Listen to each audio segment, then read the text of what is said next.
एक बुद्धिमान व्यक्ति कभी नहीं कहेगा कि वह बुद्धिमान है, इसलिए नहीं कि ऐसा कहने से उसकी बुद्धिमत्ता कम हो जाएगी, बल्कि इसलिए क्योंकि वह ऐसा कहने की व्यर्थता को देख पाता है। गौतम बुद्ध के जीवन से जुड़ी हुई एक छोटी सी कहानी जो आपको बताएगी कि वास्तव में बुद्धिमान कौन है। एक नगर में एक लड़का रहा करता था और उसका दिमाग बहुत तेज था और उसकी खासियत यह थी कि वह किसी भी चीज को बड़ी जल्दी और आसानी से सीख लेता था।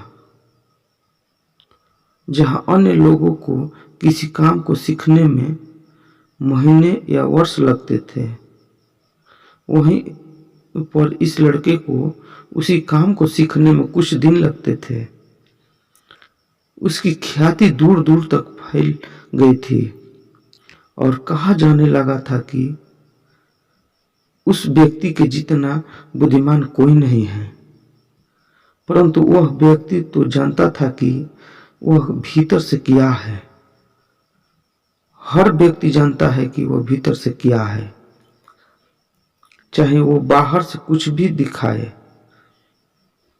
वह व्यक्ति भी भीतर से तो परेशान था, परंतु वह अपने अहंकार से अपने परेशानियों को ढकना चाहता था। ज्यादातर लोग ऐसा ही करते हैं और सो आप इसका नाम है। वह व्यक्ति अपनी प्रसिद्धि को और बढ़ाने के लिए तरह तरह के काम सीख रहा था। वह चित्रकारी करना जानता था, वह मूर्ति बना सकता था और वह गीत गा सकता था और वो दुनिया जहान का हर वो काम सीख चुका था जो उसने अब तक देखे हुए थे। इसीलिए उसे अपनी बुद्धिमत्ता पर अहंकार था, क्योंकि कोई भी साधारण आदमी एक काम कर सकता है या दो काम कर सकता है या ज्यादा से ज्यादा 3 काम कर सकता है, परंतु वह तो सैकड़ों काम को कर सकता था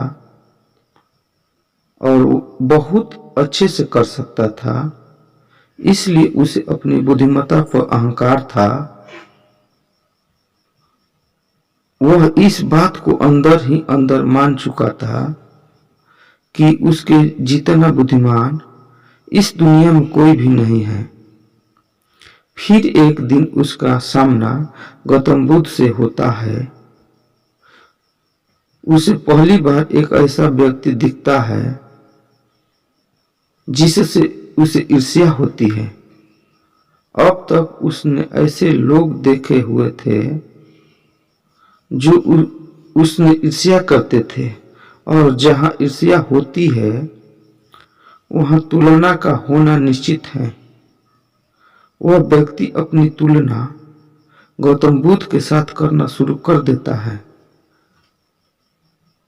वह देखता है कि बुद्ध के पास तो एक भिक्षा का कटोरा है और लेकिन उसके पास धन की कोई भी कमी नहीं है। बुद्ध के वस्त्र तो साधारण से थे, परंतु उसके वस्त्र बहुत कीमती हैं। बुद्ध तो जमीन पर नंगे पैर चलते हैं, परंतु वह नंगे पैर नहीं चलता। इसी तरह से वो आदमी सैकड़ों चीजों से अपनी तुलना गौतम बुद्ध के साथ करने लगता है, परंतु हर तुलना के बाद भी वह पाता है कि उसकी ईर्ष्या बुद्ध के प्रति 1% भी कम नहीं होती। वह व्यक्ति मन ही मन सोचता है कि मैं इस भिक्षु से अपनी तुलना क्यों कर रहा हूं, जबकि मेरा जीवन इससे 100 गुना बेहतर है। लोग भी बुद्ध का सम्मान कर रहे हैं। आखिर इसके भीतर ऐसा क्या है जो मुझमें नहीं है, और इसके कारण मेरे भीतर इसके प्रति ईर्ष्या है। बहुत देर अपने मन में उलझे रहने के बाद वह व्यक्ति तय करता है कि वह बुद्ध के पास जाएगा और उनसे पूछेगा कि उनकी उपलब्धि क्या है। वह व्यक्ति अपने सेवकों के साथ बुद्ध के पास जाता है और उनसे कहता है कि मैं इस इलाके का सबसे बड़ा व्यक्ति और आप अपने जो भी देख रहे हैं मैं वो सब करना जानता हूँ। किसी भी कार्य को सीखने में मुझे बहुत ही कम समय लगता है। सभी लोग मेरा सम्मान करते हैं, परंतु इस सब के बाद भी मेरे भीतर आपके लिए ईर्ष्या है। मैं यह जानना चाहता हूं कि आपकी उपलब्धि क्या है। ये सब लोग आपका आदर सम्मान क्यों कर रहे हैं। उसके बाद बुद्ध कहते हैं कि वैसे तो मेरी कोई उपलब्धि नहीं है, परंतु तुम कह सकते हो कि मेरी एक उपलब्धि है। वह व्यक्ति पूछता है कि क्या मैं जान सकता हूं। तो फिर उससे बुद्ध कहते हैं कि मेरी एक उपलब्धि है कि मैं सभी उपलब्धियों को छोड़ चुका हूं। वह व्यक्ति बुद्ध से पूछता है कि मतलब मैं कुछ समझा नहीं। बुद्ध उस व्यक्ति से कहते हैं कि क्या तुम्हें प्रशंसा अच्छी लगती है। वह व्यक्ति कहता है कि प्रशंसा तो सभी को अच्छी लगती है।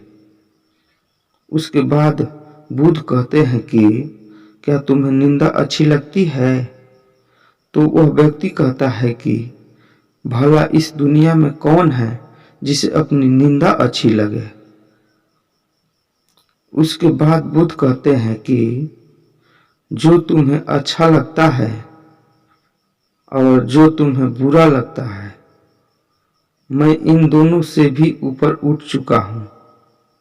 न मुझे निंदा सताती है और ना ही मुझे अपना प्रशंसा पसंद करती है। बस यही अंतर है तुम में और मुझ में। और उसके बाद वह व्यक्ति बुद्ध से कहता है कि परंतु यह कैसे संभव है।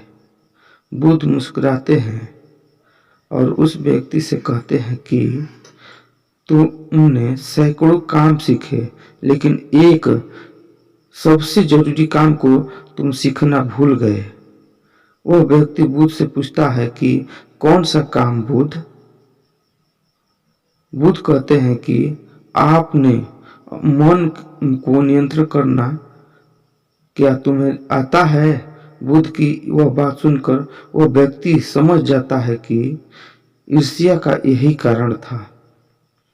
उसके बाद बुद्ध कहते हैं कि जिस व्यक्ति ने सारे जगत को जीत लिया लेकिन अपने मन को नहीं जीता, उसने कुछ भी नहीं जीता।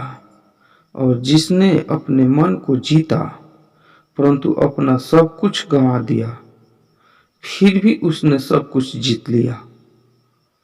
क्योंकि वास्तव में बुद्धिमान व्यक्ति वही है जो अपने मन का शासक है, वो नहीं जो अपने मन का गुलाम है। गौतम बुद्ध के इन शब्दों को सुन उस व्यक्ति का अहंकार टूट जाता है और वह व्यक्ति बुद्ध से कहता है कि क्या आप मुझे अपने मन को जीतना सिखा सकते हैं। बुद्ध कहते हैं कि अवश्य सिखाएंगे, परंतु तुम्हारी सभी उपलब्धियां छीन लूंगा। फिर उसके बाद वो व्यक्ति बुद्ध से कहता है कि मैं तैयार हूं। उस दिन से वह व्यक्ति ध्यान करना शुरू कर देता है, क्योंकि ध्यान ही वह तरीका है जिससे आप अपने मन को अपने बस में कर सकते हैं। आप अपने बुद्धिमान जैसे बने। और बुद्धिमान किसे कहते हैं इस वीडियो से सीखा कि वास्तव में बुद्धिमान व्यक्ति वही है जो अपने मन का शासक है, वो नहीं जो अपने मन का गुलाम है। अगर आपको वीडियो थोड़ा सा भी अच्छा लगा हो तो वीडियो को लाइक, सब्सक्राइब, शेयर जरूर करें। कमेंट